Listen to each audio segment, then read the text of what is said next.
주시는 말씀은 로마서 14장 1절로 3절의 말씀인데 이 말씀은 우리가 신앙생활하는 데 있어서 교회에는 다양한 성도들이 모여 있습니다. 우리 교회는 비록 조촐하게 모여서 이제 예배를 드립니다만 성도들이 몇십 명, 한 30명, 50명 정도만 있어도 의견도 다양하고 또 연령도 다양하고 교회 안에 일어나니까 또 이제 잘 조화가 이루어지는 좋은데 조화가 안 되는 경우는 또 교회가 시끄럽기도 하고 그렇습니다. 우리가 신앙생활 하는 데 있어서 좀 우리 주님께서는 늘 관용하는 마음을 가지라고 하시는데 좀 제목을 붙이기가 해서 그렇습니다만 좀 많이 우리가 수용하는 관용하는 마음을 가지고 신앙생활을 했으면 좋겠다 하는 의미에서 오늘 여유 있는 신앙생활을 하면 좋겠다 이런 생각에서 여유 있는 신앙생활이라고 제목을 이렇게 붙였는데 이 말씀을 통해서 우리 주님이 주신 이 로마서 14장 1절에서 2절 3절의 말씀을 본문으로 해서 우리 주님께서 우리에게 무엇을 지금 전하고자 하셨는가 그 뜻을 새기면서 은혜 많은 귀한 시간이 되실 수 있기를 주님의 이름으로 축원해드립니다. 우리 주님께서는 교회에 다양한 사람들이 모여있기 때문에 신앙의 깊이도 각각 다르고 또 신앙적인 지식도 각각 다르고 또 각자가 살고 있는 환경도 다르고 여건도 다르고 가정 형편도 다르고 또 밖에 나가서 생활하면서는 만나는 사람들도 다양하기 때문에 교회 안에서 우리가 주님의 말씀으로 모든 것을 다 너그럽게 받아들이고 수용하고 환영하는 그런 마음으로 신앙생활을 해야 된다 이렇게 말씀하고 있습니다. 또 교회 신앙생활 하다 보면 오래 신앙생활 하시는 분이 있고 또 이제 우리 주님을 늦게 영접하고 교회에 이제 나오는 또 새신자도 있고 그렇습니다. 그래서 이 신앙의 깊이가 어떤 분 또 연륜이 있고 어떤 분은 연륜이 없는 분도 이제 새로 나온 성도도 있고 그래서 공교에서 갈등이 발생할 수 있는데 그런 것까지를 다 우리 예수 그리스도의 사랑으로 하나님의 그 사랑을 은혜로 품어주고 안아주고 수용하면서 이렇게 신앙생활을 해야 된다라는 것이 오늘 주시는 말씀의 내용입니다. 우리 주님께서 주시는 이 말씀으로 오늘 은혜 받고 돌아가시는 귀한 시간이 되실 수 있기를 다시 한번 축원해 드립니다. 마태복음 11장 28절에 우리 주님께서는 말씀하십니다. 예수님 안에 들어와서 생활하는 사람만이 참됨의 쉼이 있다, 휴식이 있다, 안식이 있다라고 말씀하시는데 수고하고 무거운 짐진 자가 다 내게로 오라 내가 너희를 쉬게 하리라 이렇게 우리 주님께서는 말씀하고 있습니다. 우리 주님께서 직접 말씀하신 내용입니다. 수고하고 무거운 짐진 자라 다 내게로 오라 내가 너희를 쉬게 하리라. 우리 주님께서 이렇게 모든 사람을 다 품어주시고 교회 안으로 와서 우리 주님이 주시는 그 편안을 받아들이라고 말씀하셨는데 정작 교회에 들어와서 생활하다 보니까 교회 안에서 사랑이 없다, 서로 여유가 없다, 그러면 안 된다는 것이죠.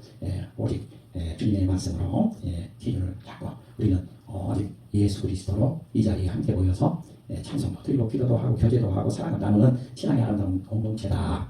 그런 의식으로 만약에 신앙생활을 하신다면 모두가 즐겁고 복되고 아름다운 신앙생활이 이루어질 줄 믿습니다. 첫 번째입니다. 우리 주님께서는 뭐라고 말씀하시냐면 그 의견을 비판하지 말라고 말씀하고 있습니다.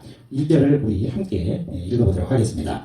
믿음이 연약한 자를 너희가 받되 그의 의견을 비판하지 말라. 김민경 사모가 한번 다시 한번 읽어주시기 바랍니다. 믿음이 연약한 자를 너희가 받되 그의 의견을 비판하지 말라. 이 믿음이 약한 자를 교회에서는 받아들여야 된다, 수용해야 된다라고 말씀하고 있습니다. 이 로마서는 사도 바울 선생님께서 로마 성도들에게 전하고 있습니다. 로마 교회는 바울 사도께서 세운 교회가 아닙니다. 근데 들려오는 소식, 지금 고린도에서 이 로마서를 쓰고 있거든요. 그런데 들려오는 소식에 의하면 로마 교회가 교인들하고 유대인 성도들하고 이방인 성도들, 유대인이 아닌 이방인 성도들하고 사이에서 갈등이 있다, 서로 싸운다, 의견이 있다 이런 얘기가 들려오는 거예요. 로마 교회 안에 성도들이 유대인 성도들이 있고 유대인이 아닌 이방인 성도들이 있는데 서로 싸운다 이런 소식이 들려와요. 그래서 서로 싸우지 말라고 서로 사이좋게 지내라고 예수 그리스도 안에서 하나가 되라고 이 글을 써서 보내주고 있는 것입니다. 그러니까 자기가 주장하는 걸 조금 내려놓고 오직 하나님의 말씀으로 예수 그리스도의 그 사랑으로 하나 되라고 지금 말씀을 하고 있는 것입니다. 고린도전서 8장 9절의 말씀입니다. 그런즉 너희의 자유가 믿음이 약한 자들에게 걸려 넘어지게 하는 것이 되지 않도록 조심하라. 우리 교회 안에서 특히 이제 믿음 생활을 오래 하신 분들이 믿음 생활이 적은 성도들을 대할 때 상당히 주의를 해야 된다. 교회 처음 나왔는데 다 낯설고 이 교회 생활이라는 것이 않습니까?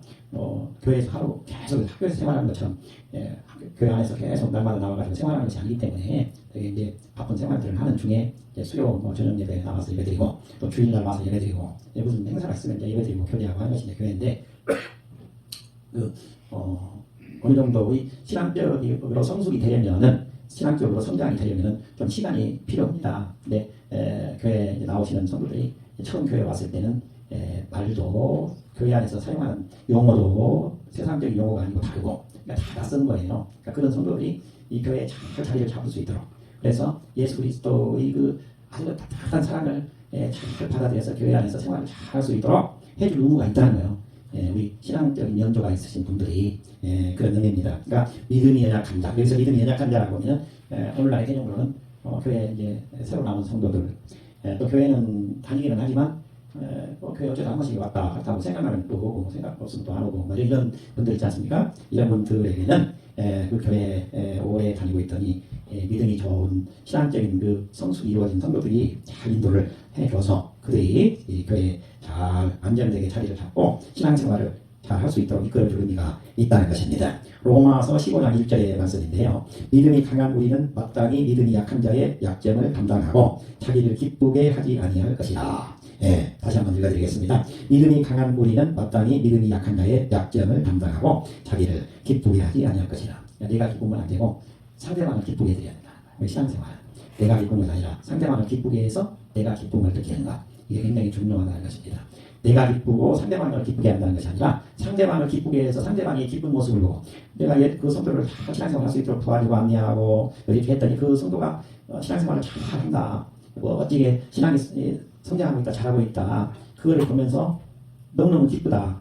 그러면서 내가 도와줬더니 그 성도가 신앙에 무럭무럭 잘하게 되고 예수 그리스도를 또 잘하게 되고 교회 생활을 잘하게 되고 이렇게 하는 모습을 보면서 너무너무 기쁘다. 그러니까 그 사람이 기뻐하는 것을 보고 내가 기뻐하는 거 이런 시공한 신앙생활을 하라고 이 사도 바울 선생님께서는 말씀하고 있습니다. 우리도 역시 마찬가지로 그래야 될 줄 믿습니다. 우리 주님께서 이 교회를 축복해 주실 줄 믿습니다. 저는 우리 주님께서 우리 신월교회를 지금처럼 이대로 놔두지 않을 거라고 생각하고 있습니다. 반드시 우리 주님의 사람들을 보내주셔서 이 교회가 부흥되게 해주시고 또 우리 주님이 또 맡겨진 사역을 제대로 감당할 수 있도록 어느 시기가 되면 그 시기를 맞이해서 우리 주님께서 주님의 사람들로 이 예배당을 가득 차게 만들어 주실 줄 믿습니다. 제가 몇 번 말씀드리기도 했는데 오해하시지 마시고 들으세요. 여기로 오리라고 하지만 또 거기로 오립니다. 우주 여러분들 아시다시피 얼마나 오집니까? 근데 그 교회는 제가 오래됐습니다. 한 6, 7년 전 된 것 같아요. 세미나에 가서 거기에서 신앙생활 하시는 장로님 오셔가지고 말씀을 전하시는데 그때 당시에 오전 7, 8년 전의 얘기인데 그 교회는 전국에서 성도들이 옵니다. 무주 산속으로 그 교회를 오래된 교회입니다. 그 교회를 제가 선교사님이 세우신 교회로 알고 있거든요. 근데 우리 교단은 아닙니다. 다른 교회인데 그 산속에 전국에서 차량으로 예배드리러 오는 거예요. 예배드리러 오면 그냥 서울 같은 데서 강릉 같은 데서 부산 같은 데서 오면 그분들이 주무시개로 만들어 놔야 되고 그러니까 이제 교회를 주변을 해가지고 이제 이렇게 게스트하우스도 만들어 놓고 주무시개도 이렇게 준비도 해놓고 그런데 그 교회 그때 당시에 1년에 32억이 들어온다고 했거든요. 32억이요. 시골교회에. 그러니까 한 달에 한 3억 정도가 들어오지 않습니까? 그러니까 선교도 하고 구제도 하고 그러니까 선교하고 구제하고 좋은 일 많이 하고 하니까 또 계속해서 그게 퍼져나가가지고 또 다른 분들이 또 그 교회에다가 내가 헌금을 하고 후원금을 보내주면 그 교회는 이번도 헌금대 쓰는 교회가 아니라 내가 보내주는 이 후원금이 내가 가서 헌금되는 이 헌금이 내가 서울에서 강릉에서 차를 타고 와서 여기 와서 예배를 드리고 내 헌금을 내도 11조를 내도 감사함을 내도 내가 내는 이 11조가 감사함을 이번도 헌금대로 쓰여지지 않고 정말 예수 그리스도의 사랑 하나님의 사랑을 전달하기 위해서 인도에 가서 교회도 세워지고 파키스탄에 가서 교회도 세워지고 이런 전 세계 수백 개 교회를 세웠을 것입니다. 그 교회가. 그러니까 얼마나 아름다운 교회로 하나님으로부터 쓰임받고 있느냐. 저는 우리 신월교회가 그런 교회가 되기를 바라고 또 주변에서 요즘에는 저를 만나고 하는 분들이 말씀들 많이 오셔요. 그 신월교회가 선교하고 부자하는 교회로 아름답게 서가고 있는데 우리 주님께서 아름답게 쓰실 줄 믿습니다. 모든 걸 우리 주님께 맡기고 우리는 패배자가 아닙니다. 우리 주님께서는 우리의 믿음을 두고 연약한 사람을 우리가 이끌어주고 새로 나온 또 성도들이 또 신앙을 잘 이렇게 예수 그리스도를 영접하고 신앙생활을 잘할 수 있도록 성장할 수 있도록 도와주는 이런 신앙생활을 해야 된다는 것입니다. 베드로전서 5장 10절의 말씀입니다. 너희 염려를 다 주께 맡기라. 이는 그가 너희를 돌보십니다. 우리가 하나님의 일을 하는 것 같지만 우리가 하나님의 일을 하는 것이 아닙니다. 우리 주님께서 우리 성도들 한 사람 한 사람을 쓰시고 저를 쓰시고 이 교회를 쓰셔서 하나님께서 하나님의 일을 하시는 것입니다. 우리 주님께서 우리 주님의 일을 하시는 것입니다. 네, 그러니까 우리는 우리 주님께서 우리를 도구로 잘 사용할 수 있도록 우리 주님의 마음에 드는 신앙생활을 하면 됩니다. 사랑하라고 했으니까 사랑하는 것입니다. 새로 나온 성도가 있다면 그 사람은 손을 붙들어주고 신앙이 성장하게끔 우리가 잘 인도해줘야 된다는 것입니다. 그렇게 되면 우리 주님께서는 우리의 그 신앙생활하는 아름다운 모습을 보시고 축복해 주십니다. 이 교회가 아름다운 교회로 서가게 되면 이 교회를 통해서 이 동네에 살고 있는 분들 또 신앙생활을 하지 않는 분들에게도 이 교회의 아름다운 모습이 보여지게 되고 성도들이 또 모범적으로 보여져서 소문이 자자하게 퍼져나가면서 아름다운 정말 멋진 하나님의 나라가 이 안에서 이루어지게 되는 것입니다. 이런 우리 성도님들이 멋진 신앙생활을 통해서 주님으로부터 인정받는 우리 성도님들이 다 되실 수 있기를 주님의 이름으로 축복해 드립니다. 이 믿음이 약한 자를 교회에서 신앙생활을 잘 할 수 있도록 이끌어주고 손잡아주고 그리고 또 혹시라도 교회에서 실수를 한다든가 하면 그거를 비판하고 오지 말고 그럴 수 있다. 그걸 공감하고 이렇게 신앙생활을 잘 할 수 있도록 해줘야 된다는 것입니다. 두 번째입니다. 두 번째는 신앙생활을 하는 데 있어서 다양성을 인정해야 된다는 거예요. 다양성. 예. 2절을 우리 읽어주시기 바랍니다. 어떤 사람은 모든 것을 먹을 만한 믿음이 있고 믿음이 연약한 자는 채소만 먹느니라. 예, 여기는 이 먹는 것을 가지고 말씀하셨는데 이 먹는 걸 가지고도 먹는 거 사람마다 틀리지 않습니까? 우리 각자가 다 지금 여러분이 이제 계시는데 제가 좋아하는 것을 우리 선생님들도 좋아할 수도 있고 안 좋아할 수도 있지 않습니까? 예, 다 음식도 다 그러지 않습니까?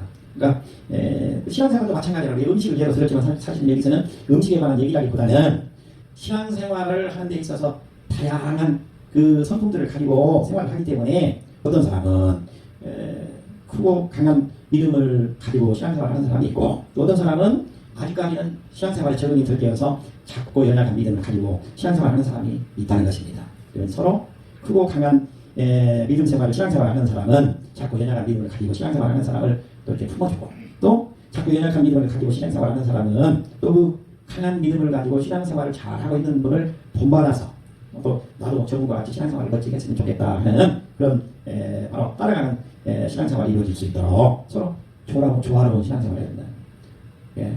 왜 저분은 저렇게 신앙생활을 할까? 이렇게 비판하고 비난하지 말라는 것입니다. 음식을 먹는 데 있어서도 우리가 각 기호가 달라서 어떤 사람은 어떤 음식이 좋고 어떤 음식은 그 음식이 아니라 다른 음식을 또 좋아하고 이런 경향이 있는 것처럼 신앙생활에 있어서도 역시 마찬가지로 큰 믿음을 가진 사람이고 또 아직 선수가 안 돼서 작은 믿음을 가지고 생활하는 사람이 있는데 서로 조화롭게 서로 이끌어주고 또 멋지게 따라가면서 배우는 그런 신앙생활이 이루어질 수 있도록 해야 된다는 것입니다. 잠언 15장 17절의 말씀입니다. 잠언 15장 17절 여간 채소를 먹으며 서로 살아가는 것이 살찐 소를 먹으며 서로 미워하는 것보다 나으니라. 채소를 먹으면서 서로 살아가는 것이 살찐 소를 먹으면서 미워하는 것보다 낫다는 것입니다. 서로 우리 주님의 그 사랑 환영하는 믿음을 가지라고 하는 우리 주님의 권면이 줄 믿습니다. 어느 날 한 마을에 정전이 되었습니다. 사람들은 불안해하며 깜깜한 밤을 걷고 있었습니다. 그런데 한 아이가 손이 작은 손전등을 들고 길을 밝혔습니다. 작고 희미한 빛이었지만 그 불빛 덕분에 다른 사람들이 함께 걸을 수 있었습니다. 거기에 누군가는 큰 랜턴을 가져와서 더 밝은 빛을 비췄고 또 다른 사람은 촛불을 들고 나타났습니다. 모두의 빛이 합쳐져서 마을은 다시 밝아졌고 안전해졌습니다. 우리의 믿음 생활도 마찬가지라는 것입니다. 촛불도 비치고 큰 랜턴 불도 비치고 또 촛불도 비치고 손전등도 빛이라는 것입니다. 크고 작은 의미는 있지만 다 빛을 바라고 있는데 그러나 다양한 여러 빛이 모여서 큰 빛으로 쓰임받을 수 있다는 것입니다. 우리 교회 안에서도 우리가 다 너그러운 마음으로 우리가 한마음 한뜻으로 교회 가서 잘 조화를 이루면서 멋지게 교회 생활을 하게 되면 그 모습을 보시고 우리 주님께서 인정하셔야 우리 생활이 멋진 생활로 나아갈 수가 있습니다. 우리 주님께서는 그러한 모습을 보시고 우리들이 이 삶을 그리고 이 교회도 또 신앙생활하고 있는 우리 가정도 축복해 주실 줄 믿습니다. 세 번째입니다. 세 번째는 약한 믿음을 판단하지 말라고 말씀하고 있습니다. 3절을 우리 한 목소리로 같이 읽어보겠습니다. 먹는 자는 먹지 않는 자를 업신여기지 말고 먹지 않는 자는 먹는 자를 비판하지 말라. 이는 하나님이 그를 받으셨으니라. 다시 한번 읽어주시기 바랍니다. 먹는 자는 먹지 않는 자를 업신여기지 말고 먹지 않는 자는 먹는 자를 비판하지 말라. 이는 하나님이 그를 받으셨으니라. 아멘. 예. 제 얘기를 하나 해드리냐? 전에 이제 그 학교 있을 때 식사로 가면은 비교적 그래도 괜찮은 음식을 제가 이제 먹으러 갔는데 음식을 같이 먹는데 거의 안 드시고 신용만 하고 안 드시는 분이 계세요. 참 돈이 아깝죠. 왜 그럴까? 맛있게 드시면 참 좋을 텐데. 근데 이제 지금 이렇게 되돌이켜 보니까 요즘엔 저도 이제 그래서 나가서 외식하려고 잘 안 하는데 가능하면 그냥 집에서 밥을 먹으려고 해야 되는 외식하게 되면 그 생각이 있어서 저 돈 주고 사는 건데 비싼 돈 주고 사가지고 안 먹으면 그러니까 억지로 많이 먹게 되더라고요. 외식하게 되면 많이 먹게 돼요. 몸이 많이 부대껴요. 많이 쏘아기름이 떨어졌다는 거죠. 그래서 그때 당시에 같이 식사하고 이렇게 또 식사 대접해주고 이렇게 하면서 비싼 음식을 이렇게 사드리고 하는데 맛있게 다 드시는데 밥도 몇 숟가락 먹고 또 뭐 반찬도 그냥 신용만 하고 거의 안 드시고 그러면 이해를 못하고 이거 참 속상하다 그런 생각을 했는데 요즘에 이해가 돼요. 이해가. 사람마다 소화 기능이 다르기 때문에 많이 먹는 것도 적게 먹는 것도 또 큰 믿음을 가진 사람도 적은 믿음을 가진 사람도 우리 교회 안에는 다양한 사람들이 모여 있다는 것입니다. 이 말씀을 우리에게 주신 그 이유는 지금 이 먹는 것을 가지고 얘기하시는 것이라 이거는 이해예요. 신앙생활을 하면서 어떻게 하는 것이 좋은 신앙생활이냐. 그러니까 먹는 자는 먹지 않는 자를 업신여기지 말고 또 먹지 않는 자를 먹는 자를 비판하지 말라. 이는 하나님이 그를 받으셨습니다. 우리 주님께서는 말씀하시지 않습니까? 바로 우리는 모두가 다 죄인이다. 로마서 3장 10절에 보면 의인은 없나니 한 사람도 없다. 이렇게 말씀하고 있습니다. 우리는 다 똑같은 죄인들입니다. 우리 주님께서 의인이라고 해줘야 의인이 되는 것이지 우리 자신이 그냥 그대로 의인이 되지 않습니다. 그러니까 우리는 어떻게 보면 신앙적인 연조가 좀 오래되신 분이나 아니면 신앙적인 연조가 조금 짧아서 또는 새로 교회 나와서 잘 교회 생활에 대해서 모르는 분이 알고 보면은 거의 우리 주님이 볼 때는 똑같다고 생각하는 거예요. 그래서 주님은 새로 나온 성도가 있거나 믿음 생활이 연약한 자가 있으면 그를 잘 이렇게 받아주고 수용하고 관용하고 이끌어 줄 수 있도록 넓은 마음을 가지라는 얘기고 또 신앙생활에 지금 교회 나온 지 얼마 안 돼서 믿음 생활이 연약한 사람 쪽에서는 교회 이제 처음에 나왔으니까 신앙생활을 오래 하신 분들이 인도해 주시는 대로 지도를 받아서 생활하는 것이 좋다는 것입니다. 그렇게 하면서 좋아하는 신앙생활이 필요하다는 것입니다. 그래서 이 서로 교회 안에서는 서로를 멸시하거나 미워하거나 그래서는 안 된다는 것입니다. 여기서 먹는 자, 먹지 않는 자는 바로 이 자유를 가리키는 거예요. 자유.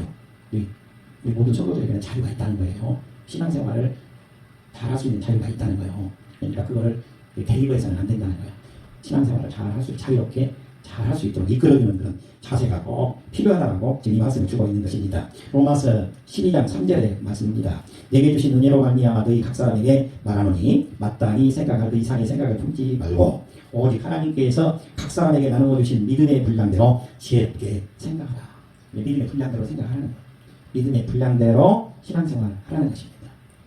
그게 마땅하다는 거예요. 우리 주님께서 각 사람에게 그 사람의 믿음에 맞게 은사도 주고 그다음에 신앙생활을 잘할 수 있도록 우리 주님께서 인도해 주신다는 것입니다. 그러니까 주님이 인도하시는 그 길로 따라가는 삶이 필요하다라고 말씀을 하고 있는 것입니다. 고린도전서 8장 9절의 말씀입니다. 너희의 자유와 믿음이 약한 자들에게 걸려 넘어지게 하는 것이 되지 않도록 조심하라고 말하고 있습니다. 우리 신앙생활하는 사람들, 특히 신앙생활에 오래 적용되어 있는 것들은 굉장히 중요하다. 비판을 하지 말라. 그리고 내 생각으로, 내 기준으로 판단하지 말라.